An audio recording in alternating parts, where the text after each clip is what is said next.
Namaskar, this is Akhilesh Bhargava.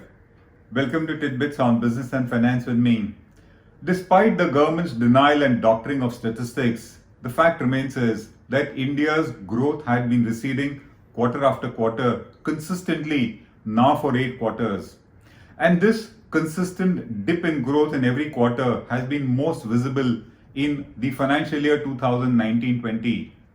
In the first quarter of financial year 1920, which is ended June 2019, our economy recorded a growth rate of 5.2%. In the quarter thereafter, it fell to 4.4%. In the December quarter 2019, growth dipped further to 4.1%. And finally, in the quarter ended March 2020, the fourth quarter, it has come down to 3.1%. We thus saw growth dipping quarter after quarter, and there were enough indicators on the ground level in order to confirm this, notwithstanding any kind of denials by the government. Joblessness was going up. Fresh investment in the economy had been at a complete standstill. Consumer spending suddenly started receding, which was a very worrisome development. Tax collections never met their targets. The NPA crisis remained unresolved. In fact, NPAs were rising. And while NPAs were rising, fresh bank loans in the economy, the growth rate of those was dipping. All the measures claimed to be taken by the government in order to improve the ease of doing business did not show any impact on the ground level. There was a disruption in the economy because of demonetization and GST, and that lingered on. And business confidence, as per the RBI's own survey, had been receding. So there were enough indicators in the economy to show that growth rate had been dipping consistently quarter after quarter. And now comes the figures issued by the NSO for the FY 1920. The NSO confirms that in the March quarter ended 20, the Indian economy grew by a mere 3.1%, and that for financial year 2019-20, our growth rate was a mere 4.2%, which is an 11-year low.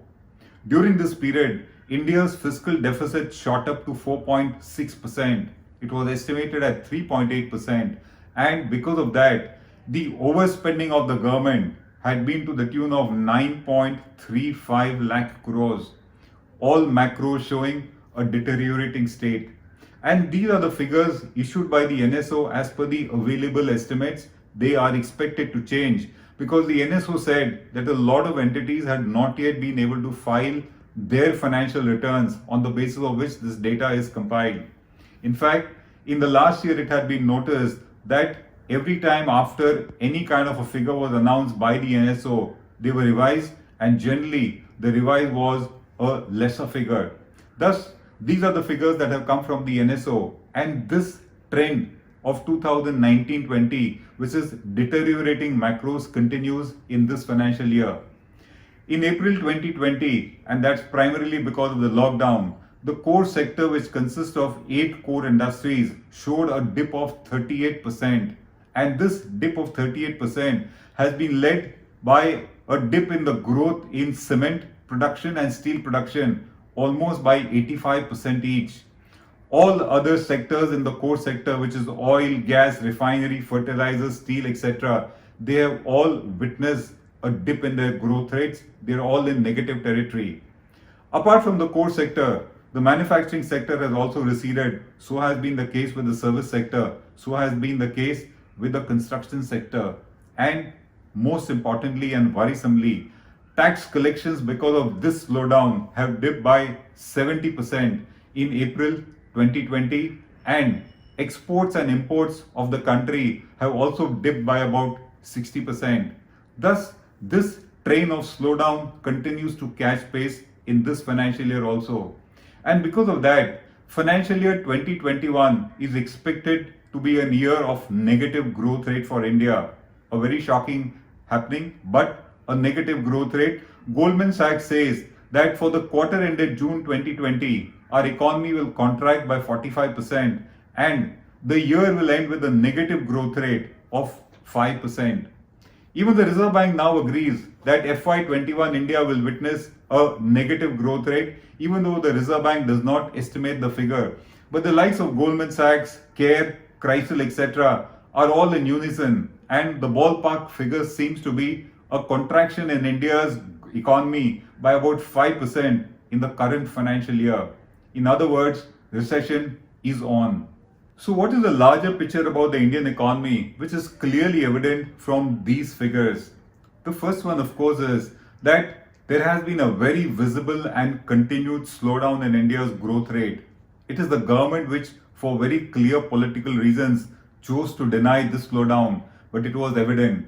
It continued to deny the slowdown right up to last year's elections, and only after it got its resounding victory did it start accepting that there seems to be a slowdown in the economy. And now, thanks to the excuse of the lockdown and COVID, the government doesn't mind accepting that there is a sharp slowdown in the Indian economy.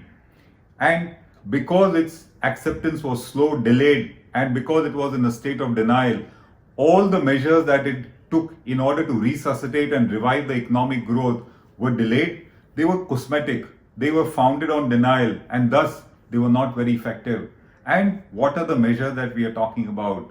Last year, the Reserve Bank consistently pruned India's interest rates, hoping that because of reduced interest rates, companies will borrow and invest. They did cut interest rates, but that was not effective. Investments did not show any kind of an uptick. The government reduced the tax rates. Corporate tax rates for new manufacturing businesses were brought down to 15%. And the government said that because of this, India will become an attractive investment destination. Loads of foreign investment will come in. Nothing like that happened. The government rolled back the surcharge that was levied, the tax surcharge on FPIs. The FPIs were not impressed, and foreign portfolio money has actually flown out of the economy. All the measures that the government claimed in order to improve EOD, the ease of doing business in the country, they have shown no result, because if they had shown result, investments would have picked up. They have not. The bank recapitalization of over 70,000 crores last year and more this year has not improved the state of the banks in India, and neither did the bank mergers do. The IBC, the Insolvency and Bankruptcy Court, has not resolved the NPA crisis of India. The amount that the government took from the Reserve Bank of India, 1.76 lakh crores, we would call it a raid on the RBI, has not improved India's fiscal deficit. And all the incentives that the government gave for the auto sector, for the real estate sector, for housing sector, for affordable housing, etc., has done no magic for these sectors. They continue to languish. Thus, because the measures were delayed and cosmetic, the larger picture is they have not improved matters for us. Our slowdown continues. And there's another reason why these measures did not yield the expected results. The fact is, business confidence in the economy and business confidence in the governance has been missing.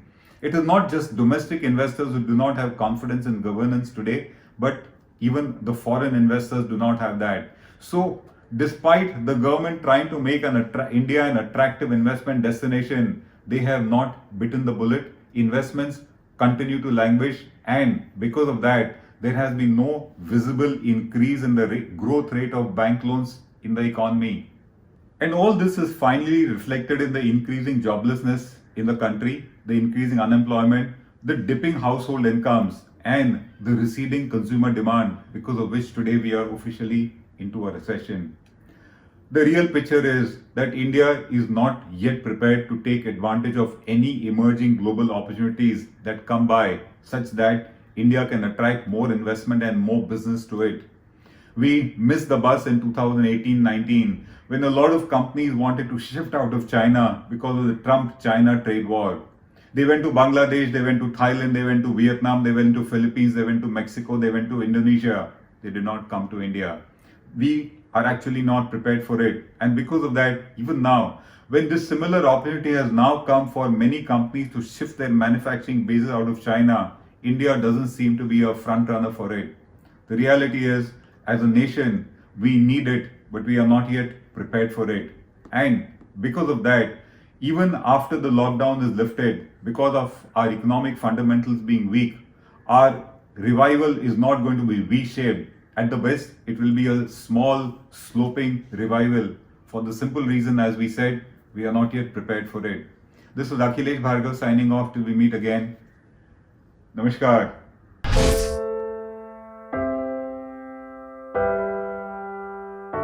हमारे घरों में भी बच्चे होते हैं जो हमसे प्यार दुलार की आस करते हैं। हमारा भी जीवन साथी है जिसको हमारे ड्यूटी से घर आने का इंतजार होता है। हमारे घर में भी एक बूढ़ी माँ है जिनके लिए आज भी हम ही आंखों के तारे हैं। लेकिन हम हमारे घरों में नहीं हैं। आपकी सुरक्षा में कोई कसर न रहे, इसलिए हम अपने प्रियजनों से दूर हैं। हम में से ही कुछ तो अब इतने दूर जा चुके हैं कि वो वापस अपने घरों को लौट भी नहीं पाएंगे।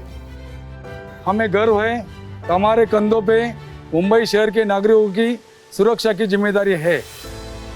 हमारे जज्बे और बलिदान को व्यर्थ न जाने दे। इस संकट के समय में आप घर पे रहे, सुरक्षित रहे।